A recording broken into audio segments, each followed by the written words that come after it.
Buenas, buenas, 20 de marzo, 9:53 de la noche, un gusto saludarles. Qué barbaridad, parejo de plástico cuando me veo, qué barbaridad. Bueno, eso pasará. Vamos a ver, el día de hoy se publicó en el canal de YouTube de CNN una entrevista que le hizo Fernando del Rincón al fiscal general Carlos Díaz, que ese es otro punto interesante si analizamos los efectos de la marcha. Si la marcha fue para los opositores un fracaso, para las personas que apoyan la marcha fue un éxito, midámoslo también en temas de las repercusiones que trae. El día de hoy, Fernando del Rincón entrevistó a Carlos Díaz y a Rodrigo Arias. ¿Ok? Vean que cuánto ha trascendido esa marcha. Ha trascendido al punto de que cadenas internacionales de noticias hablan con las personas que están implicadas. Por aquí vale la pena indicar que CNN quiso hablar también con el presidente, pero le dijeron que el día de hoy, así le dijeron, el día de hoy era imposible, porque seguramente tenía una agenda que no se lo permitía. Me imagino que en estos días de repente logran cuadrar esa entrevista, porque la entrevista con Carlos Díaz y con Rodrigo Arias fue prácticamente seguida una de la otra. Ahora, es importante mencionar algo. La miniatura de este video dice desmontar una democracia. Esa es una frase que está entre comillas porque eso es lo que menciona Fernando del Rincón al final de la entrevista. Yo voy a dejar el enlace en en la descripción de ese video por si quieren ver la entrevista, dura como 14 minutos. No puedo transmitirla por un tema de derechos de autor y capaz que me bajan el video y pues no es la idea. La idea es tratar de analizar un poco. Bien. Básicamente la pregunta era, o el inicio de la conversación giraba en torno a esta marcha y cuáles eran las impresiones del fiscal general, ¿verdad? Sobre esta marcha. El fiscal mencionó básicamente tres puntos que él siente o considera que provocan la situación actual entre el Poder Ejecutivo y el Poder Judicial, y también con el Legislativo, pero específicamente con el Poder Judicial y que pues detona justamente en una marcha como la que se llevó a cabo el pasado martes 18 de febrero, de marzo, perdón. Dice, uno, estas dos cosas sucedieron el año pasado.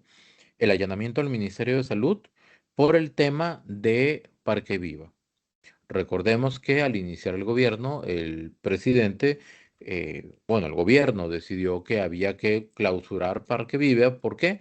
Porque Parque Viva, ubicado en un sector de Alajuela que no tiene suficientes accesos o buenos accesos para vehículos de emergencia, representaba o representa un riesgo. Bueno, vamos a ver, aquí sería bueno que si alguien vive en Alajuela o alguna vez ha ido a Parque Viva para algún concierto, evento, lo que sea, pueda comentar, ¿les parece que los accesos en vehículo, me refiero, a Parque Viva, son ideales para que puedan pasar ambulancias y carros de bomberos en casos de emergencia? Sí, no, ¿por qué?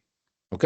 El hecho es de que se había clausurado, se había detenido la acción de Parque Viva por un tiempo, se metió un recurso de amparo y parece que surge una denuncia a raíz de eso. Y el año pasado se hace un allanamiento en el Ministerio de Salud porque fue desde el Ministerio de Salud donde se quitó el permiso de funcionamiento para Parque Viva. Y lo que indica el fiscal es que eso tomaba relevancia porque Parque Viva tiene alguna relación con La Nación, con un periódico llamado La Nación, dice, ¿verdad? Pues no es alguna relación, están íntimamente relacionados, son un mismo grupo empresarial, solamente que uno es una actividad comercial, digamos, o lucrativa. Bueno, La Nación también es lucrativa, pero es un medio de comunicación, o sea, son dos actividades diferentes. O sea, no se podría decir de alguna manera que, al menos en su giro de negocio, Parque Viva depende de La Nación o La Nación de Parque Viva. Son dos tipos de negocio diferentes que me imagino que hasta contabilidades diferentes tienen. ¿Ok?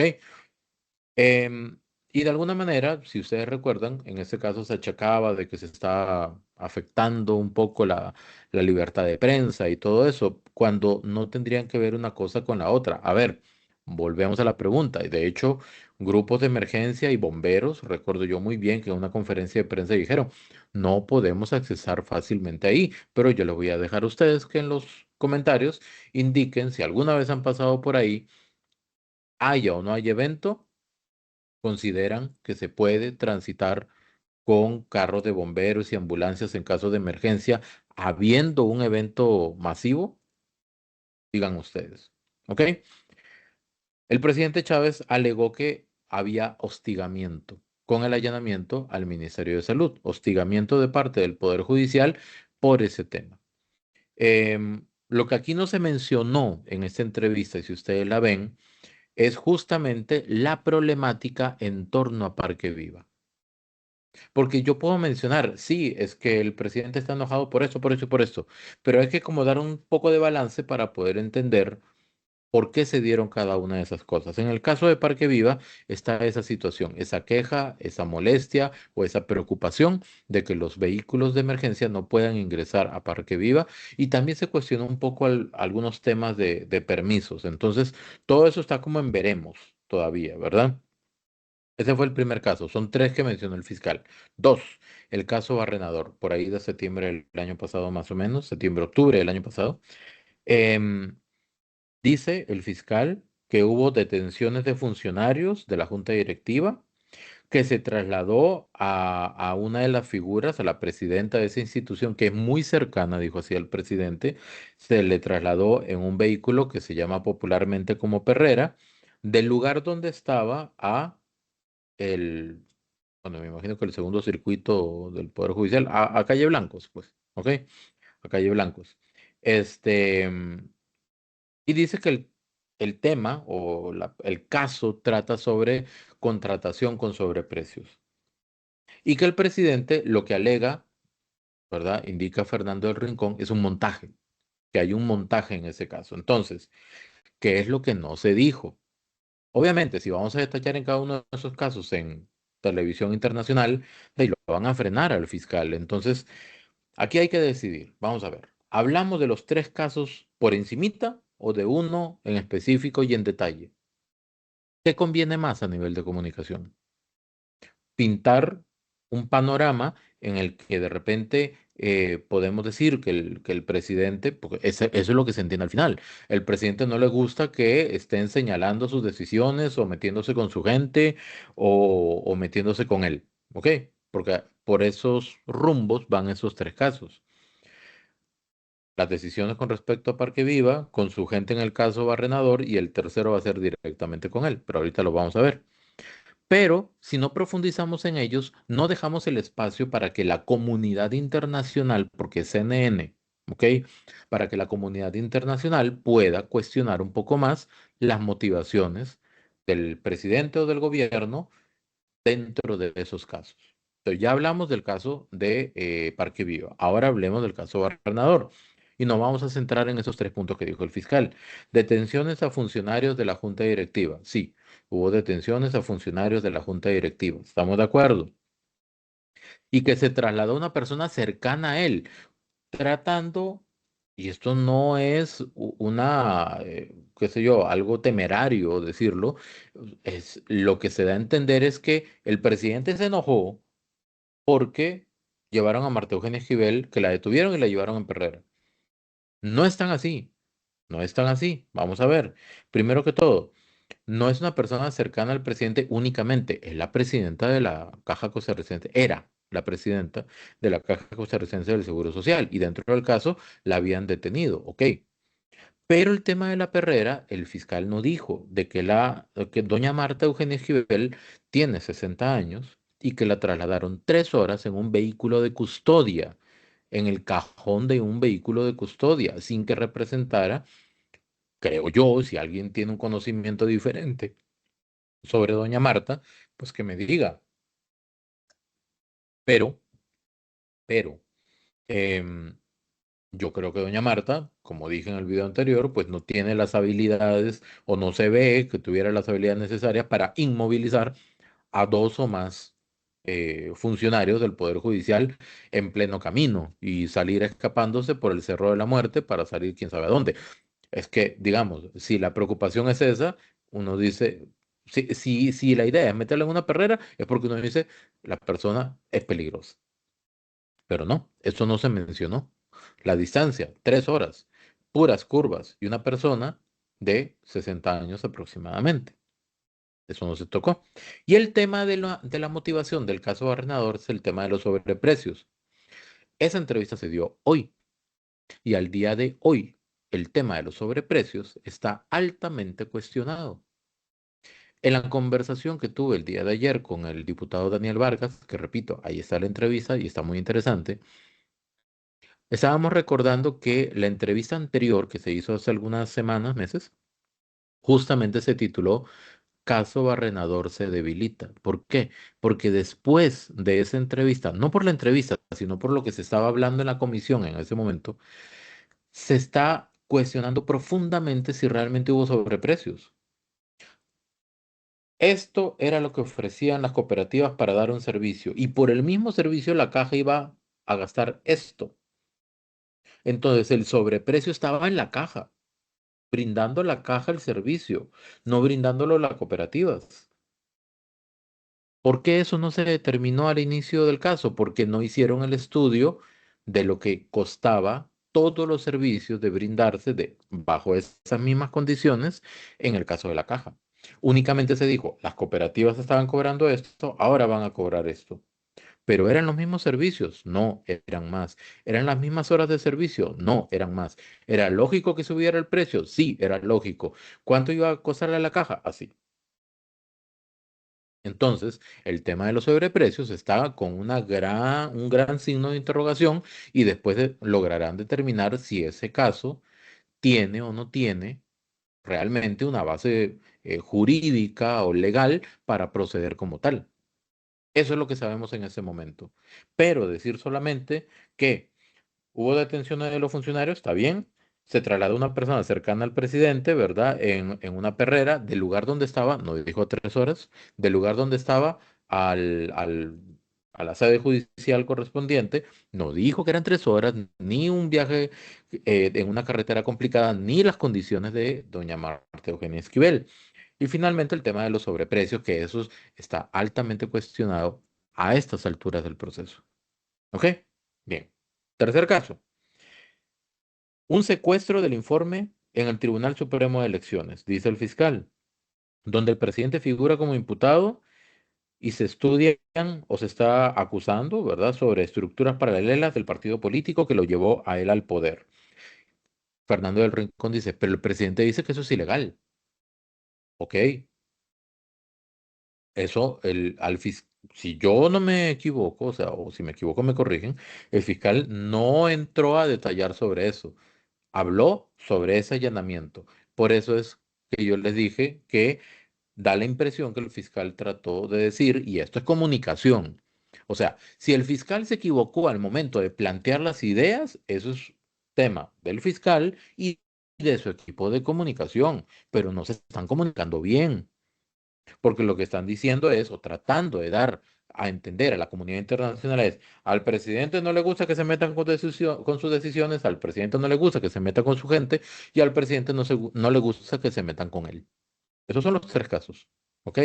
Pero no dijo que ese informe secuestrado de la oficina correspondiente dentro del Tribunal Supremo de Elecciones no era como un dictamen final, digámoslo así.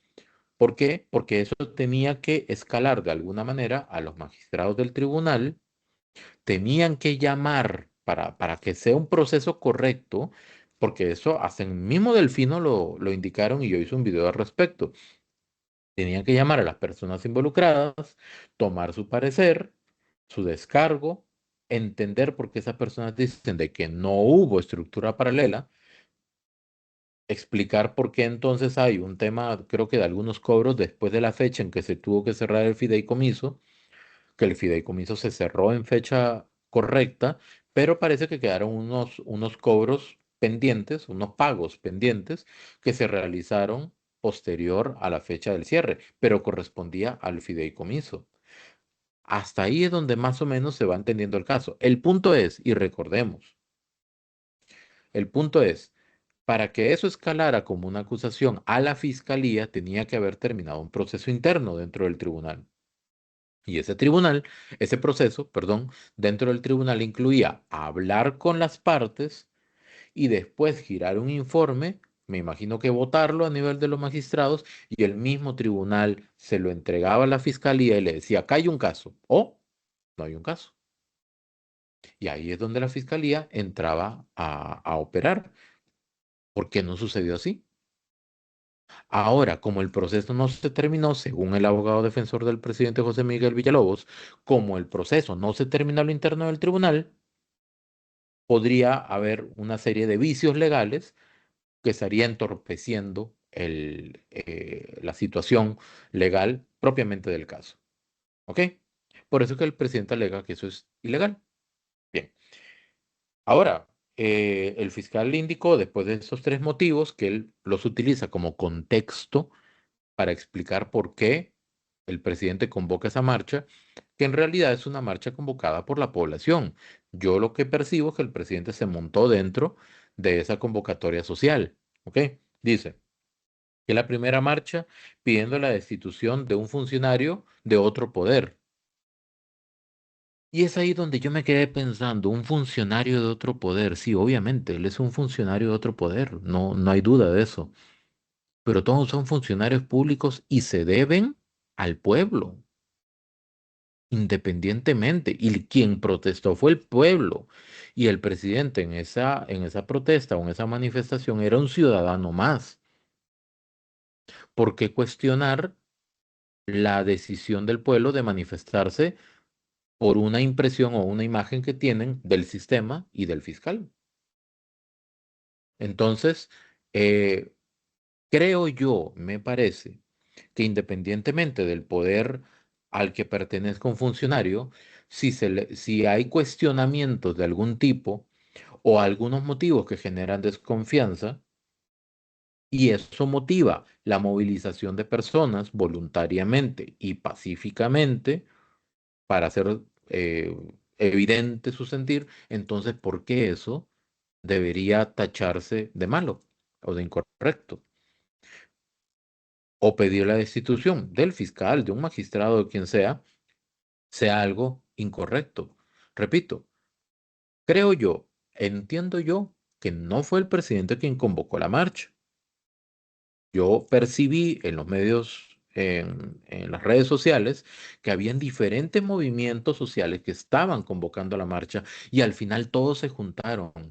Y el presidente hizo referencia a ese movimiento hace como 2 semanas en conferencia de prensa y él se sumó al movimiento también junto con el gabinete, los funcionarios públicos y todo. Bueno, el gabinete y los jerarcas que habían renunciado.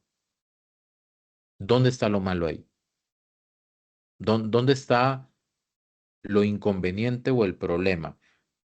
Y lo pregunto genuinamente porque yo no soy abogado como para pensar que tengo la base legal para decir, sí, está prohibido que tal o cual se manifieste, no importa el poder que sea, no sé, no sé. O sea, yo dejo esa pregunta abierta y si quieren, ustedes comenten eso. Pero hasta este punto el fiscal no mencionó otros motivos de la marcha. Esto sí se anuló completamente porque la marcha circunscribe varios motivos. No solamente la forma en que se están manejando algunos casos en contra del Poder Ejecutivo o del presidente, o de algunas decisiones del presidente o del Poder Ejecutivo, sino que no habló de las causas que él como fiscal general tiene abiertas, las causas disciplinarias. Creo que son 5, si no me equivoco, y 2 desestimadas ya o archivadas. Y de hecho, la diputada Paola Nájera ha solicitado al Poder Judicial que le hagan llegar el historial completo, completo, completo de todas las causas que haya podido tener el fiscal durante toda su vida dentro del Poder Judicial, desde que ingresó al Poder Judicial, y el estado de cada una de ellas, nada más para verificar. Creo que en estos días debería haber recibido ya respuesta. Em, no mencionó el tema de las causas que él tiene y tampoco mencionó tanto la logística de la comparecencia en la Asamblea Legislativa como algunas cosas que dijo el fiscal en esa comparecencia que podrían considerarse eventualmente como algo incorrecto. Es decir, hablar de los bitcoins, hablar de detalles de casos que supuestamente se están investigando, hablar de eso abierta y públicamente cuando en teoría eso no debería tocarse, esos detalles, eh, entiendo que eso no es correcto. ¿Ok? Y vuelvo, tampoco habló de la incomodidad que ha generado en algunas personas, muchas o pocas, sobre la forma en que se coordinó esa comparecencia y la imposibilidad que tuvieron los diputados oficialistas de hacerle preguntas al fiscal. No es poca la gente que ha dicho de que eso parece un montaje. No son pocos los diputados oficialistas, o más bien los diputados oficialistas han dicho que esa fue un montaje. ¿Por qué? Porque no se avisó con tiempo, se enteraron minutos antes de comenzar la comparecencia, no los dejaron hablar, etcétera. Hay un signo de interrogación gigantesco detrás, alrededor, encima y a los lados de esa comparecencia. Eso tampoco lo mencionó. Em, entonces, Fernando el Rincón le pregunta directamente, entonces no hay una motivación política para llevar a cabo estos procesos en contra del presidente, porque dice Fernando el Rincón. Fernando el Rincón dice, he investigado y veo que hay más de 30 causas en las que figura el nombre del presidente. Eso no es hostigamiento. Se podría tomar como hostigamiento. Podría ser, dice Fernando del Rincón. Es decir, que hay una gran cantidad de denuncias hacia el presidente y que de alguna manera eso podría eventualmente generar una presión. Obviamente, eso le quita atención al presidente, lo obliga a dedicarle tiempo a eso, a contratar a un abogado, a pagarle al abogado, porque José Miguel Villalobos no puede hacer eso de gratis. Si no lo condena o lo señala o lo sanciona el colegio de abogados. Todo abogado tiene que cobrar por los servicios que da. Entonces, todo eso desgasta en tiempo, emocionalmente, económicamente a un funcionario. Pero el fiscal dijo que a lo largo de esa trayectoria han aparecido, a lo largo de ese tiempo, han aparecido 104 causas en las que ha aparecido el presidente involucrado, desde el inicio, digamos, ¿verdad? De esas 104, 16 han sido archivadas porque son repetitivas, 18 desestimadas porque no aplican como delito o denuncia. Y 70 están en trámite de ver qué va a pasar, si se archivan o se desestiman. Y uno se pone a pensar cuántos casos o cuántas denuncias han tenido algunos expresidentes, ya, ¿verdad? O presidentes de otros periodos. ¿Cuántas tuvieron que enfrentar ellos directamente? Yo creo que pocas o ninguna. Y algunas llevan más de una década de trámite, la trocha, por ejemplo, y nada de eso prospera. Absolutamente nada. Nada prospera, nada prospera. Entonces uno podría ponerse a pensar que el presidente Rodrigo Chávez, hasta que deje la presidencia, no va a tener que enfrentar ninguna de estas causas, salvo que el Poder Judicial acelere de una manera impresionante. Entonces, ¿cuál es la razón para darle tanta bulla a las causas que tiene el presidente en su contra? Y yo lo que me pongo a pensar como periodista, desde el punto de vista de la comunicación, es que lo que va a ocasionar o lo que va a generar esta situación, esta cantidad de denuncias, es que salga en diferentes medios de comunicación, presidente tiene 70 denuncias, presidente tiene 104 denuncias, presidente tiene no sé qué. Y a nivel internacional ya están diciendo, Rodrigo Chávez tiene más de 30 denuncias, 104 denuncias, o ha aparecido en 104 denuncias, pero ¿en cuántas está siendo procesado ya como formalmente, digamos? ¿En cuántas de ellas? Entonces uno se pone a cuestionar la calidad de las denuncias o las motivaciones de las denuncias, o si únicamente las denuncias lo que están haciendo es acumulando un cerro. Eso es lo que uno se pone a pensar. Em, Dice que la mayoría de las denuncias son de ciudadanos y de instituciones. ¿Ok? La mayoría de denuncias son de ciudadanos y de instituciones. Pero, por ejemplo, cuando uno se pone a pensar, vuelvo nuevamente, el tema de el trámite que le dieron a la denuncia de un ciudadano diciendo que había habido un abuso de poder de parte del presidente al momento de nombrar a Marta Eugenia Esquivel en el Mideplan. La respuesta de Casa Presidencial, del señor Aguilar, jefe de despacho de Casa Presidencial, fue tan básica, teórica y contundente al mismo tiempo. Lo que hizo fue copiar los artículos de la Constitución donde decía que el presidente puede nombrar a quien quiera en los ministerios, en resumidas cuentas, ¿verdad?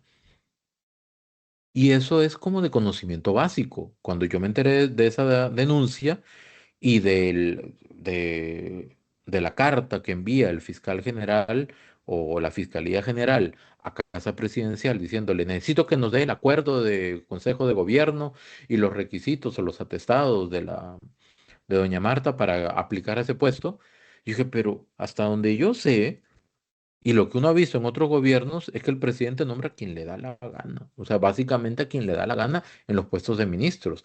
En este gobierno, lo que se ha manejado, al menos en la comunicación, es que los ministros deben tener ciertas condiciones a nivel de atestados académicos, atestados técnicos, experiencia, etcétera, para que se puedan desenvolver en esos puestos. Pero aún así, si no los tuvieran en otro gobierno, yo creo que han puesto a personas que nada tienen que ver en puestos de diferentes ministerios e instituciones.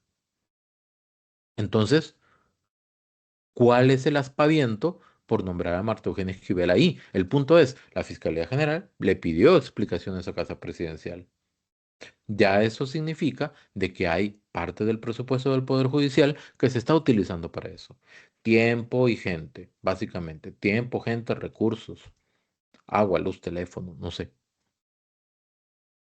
Em, y entonces es ahí donde viene que lo que indica Carlos Díaz dice que no lo toma de manera personal. Las declaraciones o las alusiones del presidente a Carlos Díaz no las toma de manera personal y tampoco lo de la marcha.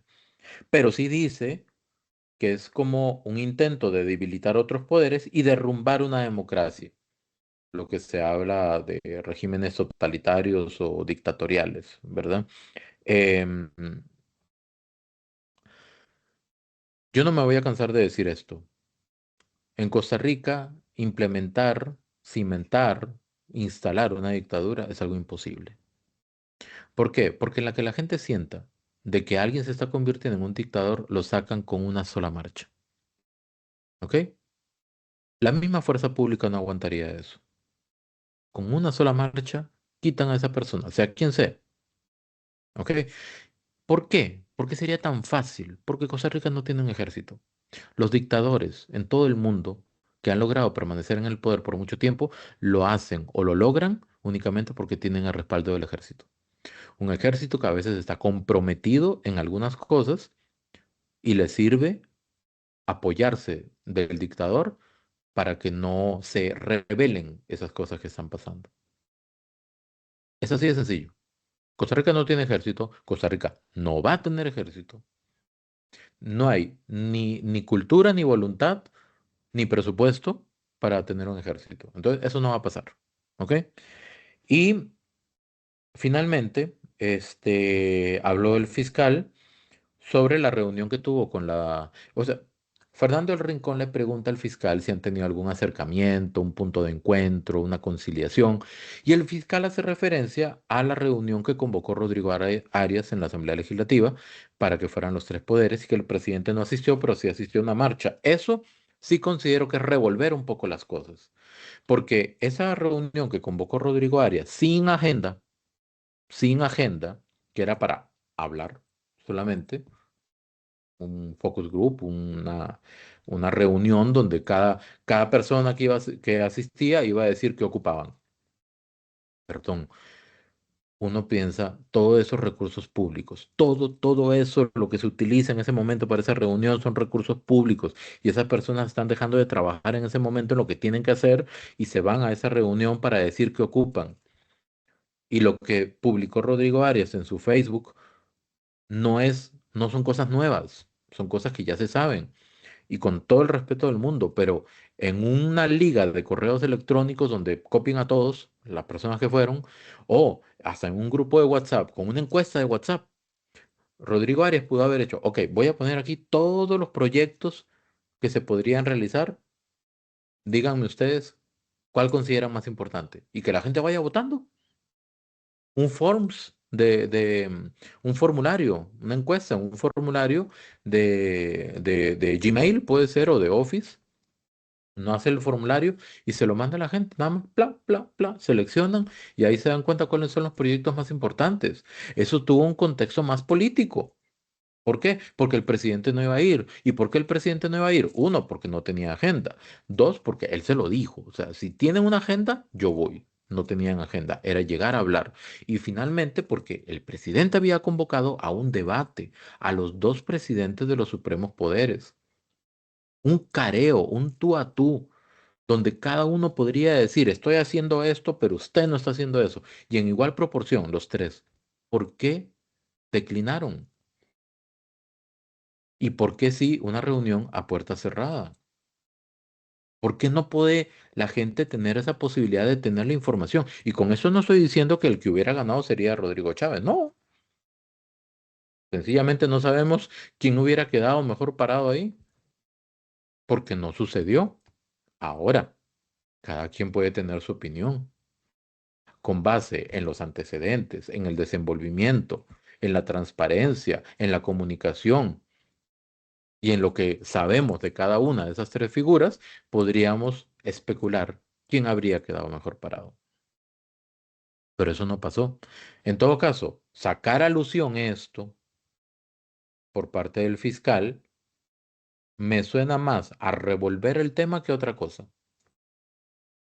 Y evidentemente, ante la opinión internacional, no es que el presidente queda como un dictador en proceso. Yo creo que no. Yo creo que los cuestionamientos de Fernando del Rincón fueron muy claros. No es eso hostigamiento. No parece hostigamiento. Tantas causas, pero ninguna prospera. Y muchas son, algunas parecen tonteras, la verdad. O sea, cuando uno vio la conferencia de prensa de José Miguel Villalobos, bueno, de Casa Presidencial, donde José Miguel Villalobos detalló cada una de ellas, uno dice, es pérdida de tiempo de la persona que puso la denuncia y más pérdida de tiempo del sistema judicial de procesarlas. Debería haber un filtro. Pero bueno, esto es una revisión de la entrevista que le dio el fiscal general Carlos Díaz a CNN con Fernando del Rincón. Yo creo que esta entrevista hubiera sido más provechosa que se lo hubiera dado en este orden. Primero a Multimedios, ¿ok? Primero a Multimedios y luego a OPA o Televisión, al que quisiera. Multimedios fue el más incisivo con el tema de las denuncias que han interpuesto ante el fiscal o los procesos disciplinarios. ¿Por qué no? Y si no quisiera ir a Multimedios, haga una conferencia de prensa y listo. ¿Por qué solamente CNN? ¿Por qué solamente Teletica? Que abra esa posibilidad, que abra el cofre y que le dé la oportunidad a la sociedad, al pueblo, de conocer sus respuestas a cada una de esas preguntas. Y después cada uno se hace su criterio. Es así de sencillo. Y yo creo que eso es algo que tienen que darle mucha vuelta en el Departamento de Comunicación del Poder Judicial, específicamente las personas que asesoran al fiscal. No para limpiar o mejorar su imagen o cosa por el estilo, no. Primero, por transparencia. Hablar. Solamente someterse a la prensa y contestar lo más ecuánime y completo posible. Eso es todo. ¿Qué opinan ustedes? Muchísimas gracias. Perdón, se hizo muy largo. Disculpe. Después voy a ver la de Rodrigo Arias y haré un video similar. Vamos a ver qué dijo, porque no lo he visto todavía. Muchas gracias.